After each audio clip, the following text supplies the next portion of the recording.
Hello friends, வணக்கம். இன்றைக்கி வீடியோவில் நான் உங்கள் விண்டோஸ் 10 விண்டோஸ் 11 நீங்கள் சிஸ்டம் யூஸ் பண்ணீங்க அப்படின்னா திடீர்னு உங்கள் சிஸ்டம் வந்து ரொம்ப ஸ்லோவாகிற மாதிரி நீங்கள் ஃபீல் பண்ணுவீங்க. அந்த ஸ்லோவாகிற சிஸ்டத்தை எப்படி ஃபாஸ்ட்டாக பண்ணலாம் அப்படின்னு பார்க்க போகிறோம். இதில் மொத்தம் 5 ஸ்டெப்ஸ் இருக்குது. ஸ்டெப் பை ஸ்டெப் சொல்கிறேன். ஃபஸ்ட்டு பார்த்துங்க. ஃபஸ்ட் நீங்கள் பண்ண வேண்டியது உங்கள் ரீசைக்கிள் பின்னை வந்து எம்டி வச்சுக்கோங்க. இதுதான் first step. So recycle bin empty பண்ணிக்கோங்க. செகண்ட் பாயிண்ட், உங்கள் பிசியில் வந்து பார்த்திங்கன்னா இந்த சி ட்ரைவ் வந்து ரெட் கலர் ஆகக்கூடாது. ஸோ இது வந்து ஓரளவுக்கு ஃப்ரீயாக இருக்கிற மாதிரி பார்த்துக்குங்க. ஸோ 2 செக் முடிச்சாச்சு. அடுத்து என்ன பண்ணுறீங்க அப்படின்னு பார்த்தீங்கன்னா, நீங்கள் வந்து உங்கள் இதில் விண்டோஸ் +R ப்ரெஸ் பண்ணுங்கள். இந்த மாதிரி கமாண்ட் ப்ராம்ப்ட் ஆகும். இதில் டெம்ப்னு TEMP அப்படின்னு டைப் பண்ணுங்கள். ஸோ இதில் வந்து நிறைய ஃபைல்ஸ் இருக்கும். இந்த ஃபைல்ஸை ஃபுல்லாக Ctrl+A கொடுத்துட்டு Shift+Delete கொடுத்து டெலீட் பண்ணிடுங்க. ஸோ இதுதான் ஃபஸ்ட்டு ஸ்டெப். ஃபஸ்ட்டு இது எல்லாத்தையும் டெலீட் பண்ணிடுங்க. கொடுத்துட்டு ட்ரை அகைன் அப்படின்னு கொடுத்துருங்க. இது ஃபுல்லாக டெலீட் ஆகிரும். சில இது டெலீட் ஆகாது, அதை அப்படியே விட்டுருங்க. நீங்கள் ரீஸ்டார்ட் பண்ணிங்கன்னா அது டெலீட் ஆகிரும். Second point, Windows +R. இப்போ நம்ம டெம்ப் கொடுத்தோம் பார்த்தீங்களா, அதுக்கு முன்னாடி ஒரு %, கடைசியில் ஒரு %. டெம்ப் முன்னாடி பின்னாடி % கொடுத்து என்ட்ரு கொடுங்க. இப்போ அதேமாதிரி காட்டும். இதுவும் அதே மாதிரி தான். Ctrl+A கொடுங்க. Shift+Delete கொடுத்துட்டு ட்ரை அகைன் கொடுங்க. அது டெலிட் ஆகிரும். இப்போ டெலிட் ஆகாத ஃபைலை விட்டுடலாம்.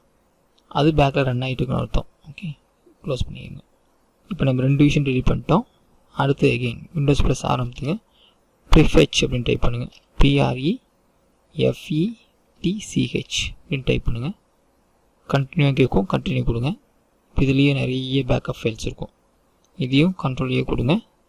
Shift+Delete.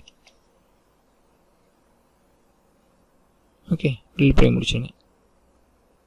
இப்போ எகைன் செக் பண்ணிக்கோங்க உங்கள் ரீசைக்கிள் பின் எம்டியாக இருக்கான்னு சொல்லிட்டு. ஸோ இப்போ எல்லாமே டெலீட் பண்ணிட்டோம். நம்ம ரீசைக்கிள் பின் டெலீட் பண்ணியாச்சு, டெம்ப் டெலீட் பண்ணியாச்சு, %டெம்ப் டெலீட் பண்ணியாச்சு, ப்ரிஃபெஸ்ட் டெலீட் பண்ணியாச்சு. அதுக்கடுத்து என்ன பண்ணுறீங்க, உங்களோட இதில் Alt+Ctrl+Delete அப்படின்னு கிளிக் பண்ணுங்கள். இதில் இந்த மாதிரி ப்ளூ கலர் பாக்ஸ் வரும். இதில் வந்து பார்த்தீங்கன்னா டாஸ்க் மேனேஜர் அப்படின்னு கிளிக் பண்ணுங்கள். இப்போ இந்த மாதிரி உங்களுக்கு ஒரு ப்ராம்ப்ட் ஓப்பன் ஆகும். இதில் ஸ்டார்ட் அப் அப்படின்னு ஒரு ஆப்ஷன் இருக்கும். இந்த பர்ஃபார்மன்ஸை கிளிக் பண்ணிங்கன்னா உங்கள் சிஸ்டம் எவ்வளோ பர்ஃபார்மன்ஸாக ஒர்க் ஆகிட்டுருக்கு, உங்கள் ரேமோ டீட்டெயில்ஸ் இது எல்லாமே தெரியும். இது நீங்கள் பார்த்துக்கலாம். நெக்ஸ்ட்டு ஸ்டார்ட் அப் அப்படின்னு கிளிக் பண்ணுங்கள். இதில் வந்து நீங்கள் சிஸ்டம் பூட் ஆகும்போது ஒரு 10 to 25 ஃபைல்ஸ் வந்து ஆட்டோமேட்டிக்காக எனேபிளில் இருக்கும். இப்போ இங்கே பாருங்கள், எனேபிள்னு இருக்குது. இதேமாரி எல்லா ஃபைலுமே எனேபிள் இருக்கும். இப்படி எனேபிள்னு இருந்துச்சு அப்படின்னா உங்கள் சிஸ்டம் ஆட்டோமேட்டிக்காக ஸ்லோவாக தான் இருக்கும். ஸோ இப்போ நீங்கள் என்ன பண்ணுங்கள், இப்போ இது எனேபிள் இருந்துச்சு அப்படின்னா ஜஸ்ட் கிளிக் பண்ணிவிட்டு இங்கே எனேபிள்னு இருக்குது, ஜஸ்ட் கிளிக் பண்ணுங்கள். கீழே வந்துட்டு டிசேபிள் அப்படின்னு கொடுத்துருங்க. இதேமாரி எல்லாத்துக்கும் நீங்கள் டிசேபிள் பண்ணிடுங்க. எது ரொம்ப இம்பார்ட்டண்ட்டோ அது மட்டும் நீங்கள் எனேபிள் பண்ணி வச்சுங்க போதும். ஸோ நான் விண்டோஸ் செக்யூரிட்டி நோட்டிஃபிகேஷன் மட்டும் எனேபிள் பண்ணி வச்சுருக்கேன். ரிமைனிங் எல்லாத்தையுமே டிசேபிள் பண்ணி வச்சுருக்கேன். ஸோ இது எல்லாமே பண்ணிங்க அப்படின்னா உங்கள் சிஸ்டம் ஆட்டோமேட்டிக்காக ஸ்பீட் ஆகிரும். இதை ட்ரை பண்ணி பாருங்கள். இதில் ஏதாச்சும் டவுட் இருந்துச்சுன்னா கீழே மறக்காம கமெண்ட் பண்ணுங்கள். இது உங்கள் ஃப்ரெண்ட்ஸுக்கும் ஷேர் பண்ணுங்கள்.